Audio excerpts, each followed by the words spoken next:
नमस्कार दोस्तों, मैं प्रभात तिवारी और सार्थक क्लास में आप सभी लोगों का एक बार फिर से बहुत बहुत स्वागत है। दोस्तों, आप लोगों की लगातार कमेंट और मैसेज आया करते हैं विज्ञापन क्या है उनकी परीक्षा को लेकर के।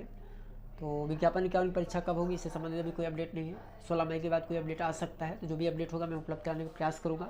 लेकिन अभी हम बात करेंगे विज्ञापन 50 की। विज्ञापन 50 आज से नहीं, पिछले 1 साल से चर्चा का विषय है और आने वाले समय में भी कुछ महीनों, कुछ दिन नहीं, कुछ वर्षों तक ये चर्चा का विषय रहने वाला है। और मुझे ऐसा लगता है कि विज्ञापन 50 यूपीएचएससी के पूरे ये असिस्टेंट प्रोफेसर भर्ती के इतिहास में ये अपने आप में एक छाप छोड़ने वाला है चर्चित रहने में।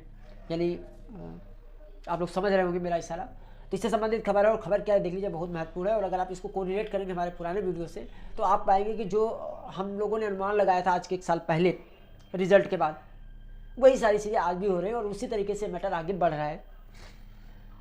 अपना इस पर जो संक्षिप्त टिप्पणी हो मैं बिल्कुल लास्ट में दूंगा, लेकिन सबसे पहले इस पूरी खबर को देख लेते हैं। पुनर्मूल्यांकन से चयनितों को कैसे दे नियुक्ति, जाएंगे सुप्रीम कोर्ट। पहले पूरा मैटर आप समझ लीजिए, जो लोग नए जुड़े हुए आप ये देखिए कि ये रिजल्ट जारी किया गया था यूपीएससी के द्वारा विज्ञापन 50 में चयनित असिस्टेंट प्रोफेसर का।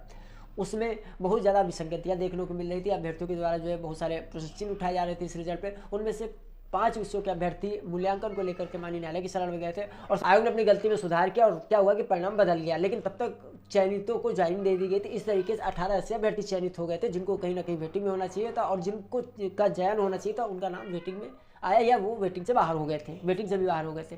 तो माननीय न्यायालय ने आदेश दिया था कि ऐसे अभ्यर्थियों को आप ज्वाइनिंग दीजिए। लेकिन जो चयनित अभ्यर्थी थे वो फिर से माननीय न्यायालय की शरण में चले गए थे कि इसमें ये कहते हो कि सर इसमें हमारी क्या गलती है श्रीमान जी, हम तो कहीं ऑलरेडी कहीं जॉब कर रहे थे उसको छोड़ के आए और हमने ज्वाइन किया, जब हमें नियुक्ति दी गई थी भी हमने ज्वाइन किया। तो उनकी भी बात भी बिल्कुल सही थी। यानी यहाँ जो सिलेक्शन से बाहर लोग हैं और जो सिलेक्टेड हैं, इनमें गलती दोनों में से किसी की भी नहीं है। अब लेकिन जब माननीय न्यायालय ने इस पर आदेश दे दिया कि भाई जो चयनित उनको मत हटाइए, तो अब जो नए अभ्यर्थी चयनित हो गए उनको ज्वाइनिंग कहाँ दी जाए, ये पेच फंस गया। अब इसी को लेकर एक बार फिर से ये हुआ कि ये हेडिंग आप देख पा रहे हैं, पुनर्मूल्यांकन से चयनितों को कैसे दे नियुक्ति, जाएंगे सुप्रीम कोर्ट। अपना फाइनल कमेंट में लास्ट में दूंगा, पहले हम खबर पढ़ लेते हैं, ठीक है। तो देख लीजिए, एडेड महाविद्यालयों में चयनित प्रोफेसर भर्ती की चयन सूची से बाहर हुए अभ्यर्थी नौकरी कर रहे हैं और पुनर्मूल्यांकन से चयनित हुए अभ्यर्थी बेरोजगार हैं। इन मामले में हाई कोर्ट ने आदेश दिया है कि नौकरी करने वालों को न हटाया जाए और पुनर्मूल्यांकन से चयनितों को नियुक्ति दी जाए। इसके खिलाफ उच्च शिक्षा निदेशालय सुप्रीम कोर्ट जाएंगे। अफसरों का कहना है कि मेरिट से बाहर हुए अभ्यर्थियों को बिना हटाए उसी पद पर चयनित हुए अन्य अभ्यर्थियों की नियुक्ति कैसे दें। उच्चतर शिक्षा सेवा आयोग की एक गलती से मामला उलझ गया। उत्तर प्रदेश उच्चतर शिक्षा सेवा आयोग यूपीएचएससी ने विज्ञापन संख्या 50 के अंतर्गत अशासकीय सहायता प्राप्त एडेड महाविद्यालय के लिए 47 विषयों में 2002 असिस्टेंट प्रोफेसर की भर्ती की। इनमें से 5 विषयों संस्कृत, अर्थशास्त्र, शारीरिक शिक्षा, गणित और गृह विज्ञान के कुछ अभ्यर्थी परीक्षा में गलत मूल्यांकन का आरोप लगाते हुए कोर्ट गए। ध्यान दीजिए, 5 विषय के अभ्यर्थी कोर्ट गए थे, ठीक है।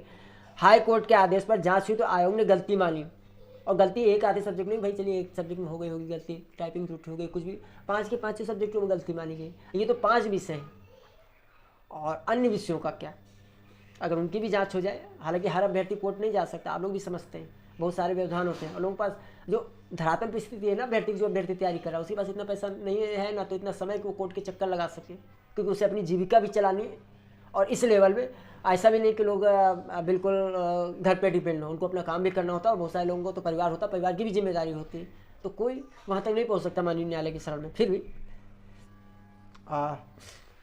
गृह विज्ञान कुछ अभ्यर्थी परीक्षा में गलत मूल्यांकन का आरोप लगाते हुए कोर्ट गए। हाई कोर्ट के आदेश पर जांच हुई तो आयोग ने गलती मानी। आयोग ने 5 विषयों का पुनर्मूल्यांकन किया तो परिणाम बदल गया। पहले चयनित 18 अभ्यर्थी मेरिट से बाहर हो गए, उनके स्थान पर दूसरे अभ्यर्थियों का चयन हो गया। पुनर्मूल्यांकन का परिणाम आने से कई महीने पहले नियुक्ति दी जा चुकी थी। नियुक्ति बहुत जल्दी दी गई थी इस बार, आप लोगों को याद होगा, बहुत जल्दी से रिजल्ट आते जाते थे, नियुक्ति के लिए फाइल भेजती जा रही थी।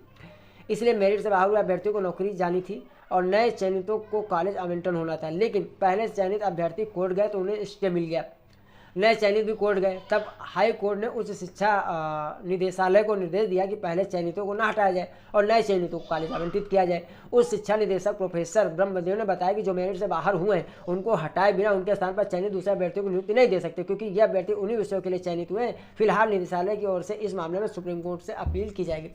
देखिए सीरीज, अब मैं अपना कमेंट देता हूँ, गलती किसी की भी हो, मैं बस इतना ही कहूँगा कि जो जिम्मेदार लोग हैं उनको इस तरह गलती नहीं करनी चाहिए। ये आपके लिए एक गलती हो सकती है, लेकिन ऐसे अभ्यर्थी जो इसके लिए तैयारी करते हैं उनके मनोबल पर क्या प्रभाव पड़ता है, उनके मानसिक स्वास्थ्य पे क्या प्रभाव पड़ता है, शायद इसका अनुमान मुझे नहीं लगता है कि इस तरह की गलती करने वाले लगा सकते होंगे।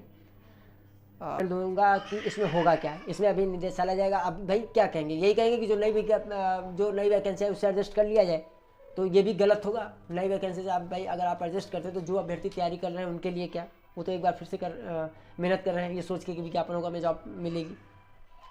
तो अगर नए जो वैकेंसी उससे एडजस्ट किया जाता है तो ये बिल्कुल अन्याय होगा। ये फिर अन्याय कुछ अभ्यर्थियों के साथ नहीं होगा, ये सारे अभ्यर्थियों के साथ अन्याय हो जाएगा। और जो कि इसके भुक्तभोगी भी नहीं, जो इसके दोषी भी नहीं, भाई ये गलती हुई कहाँ, सज़ा तो उसको मिलनी चाहिए ना जिसने गलती की, ना कि जिसने गलती नहीं की वो उसका सज़ा प्राप्त करे। तो मुझे लगता है कि नए विज्ञापन की जो वैकेंसियाँ नई वैकेंसियाँ हैं उसमें इसको एडजस्ट नहीं करना चाहिए। दूसरा, तो फिर इनको एडजस्ट कहाँ किया जाए, तो एडजस्ट देखिए दो ही तरीके हैं कि एक तो इसकी उच्च स्तरीय जांच कराई जाए, जो इसके लिए दोषी पाए जाएँ उनकी जॉब की जगह पर इन लोगों को जॉब दी जाए, या पूरे विज्ञापन को कैंसिल किया जाए। विज्ञापन तो वैसे भी देखिए भविष्य यही कि 50 कैंसिल होने वाला है, क्योंकि अगर नए अभ्यर्थियों को ज्वाइनिंग दे देंगे तो पुराने जाएंगे, पुरानों को आप ज्वाइनिंग देंगे तो नए वाले जाएंगे, अगर नए से आप ज्वाइन करेंगे तो सारे अभ्यर्थी जो है वो जाएंगे जो तैयारी कर रहे हैं। जिसके पद की सीटें आप पुराने लोगों को दे दोगे तो वो अभ्यर्थी वैसे नहीं बैठेंगे, वो कोर्ट जाएंगे। तो अंततः इस विज्ञापन में वही होना जो हमने सबसे पहले कहा था, विज्ञापन 50 में जो चयनित हैं, जो वेटिंग में है, या जो, हाँ देखिए अभी इसमें एक चीज़ मैं और बताऊँ कि जो वेटिंग है उनका क्या, वेटिंग को तो आपने बिल्कुल बाहर ही कर दिया ना। तो वेटिंग का भी तो कुछ, अगर आप सबसे पहले नए पोस्ट से उन लोगों को चयनित में देंगे तो जो वेटिंग में अन्य विषयों के उन लोगों की क्या गलती, फिर उनको भी आप सिलेक्शन दीजिए। तो अंततः यही निकल के आ रहा है जो मैं समझ पा रहा हूँ कि विज्ञापन 50 का भविष्य ना तो अच्छा था ना है। आने वाले समय में इसका एक ही सोल्यूशन है कि विज्ञापन 50 को कैंसिल किया जाए और इसकी भर्ती फिर से कराई जाए, क्योंकि ये गलती मुझे नहीं लगती कि छोटी गलती, और जब तक ये नहीं किया जाएगा तब तक झूले की भांति, जैसे झूला नहीं एक मिड पॉइंट से इधर उधर जाता है, वैसे ये पूरा कहानी झूलती ही रहेगी। और जो दोषी हैं उन पर तो कोई कार्रवाई हो ही नहीं रही है। खैर, माननीय न्यायालय की शरण में है, आप लोग क्या सोच रहे हैं आप कमेंट कर सकते हैं, कमेंट ओपन ही रहते हैं। और मुझे लगता है कि माननीय न्यायालय की शरण में मैटर है तो निश्चित तौर पर इसमें न्याय ही होगा, अन्याय नहीं होगा। हमें अपनी जो न्याय प्रणाली है उस पर पूरा भरोसा और भरोसा में रखना भी चाहिए। बिल्कुल न्याय ही होगा, माननीय न्यायालय के द्वारा जो है न्याय ही इसमें किया जाएगा और इसका जो परिणाम होगा वो सब लोगों के सामने आएगा। लेकिन हाँ, इसमें समय लग सकता है।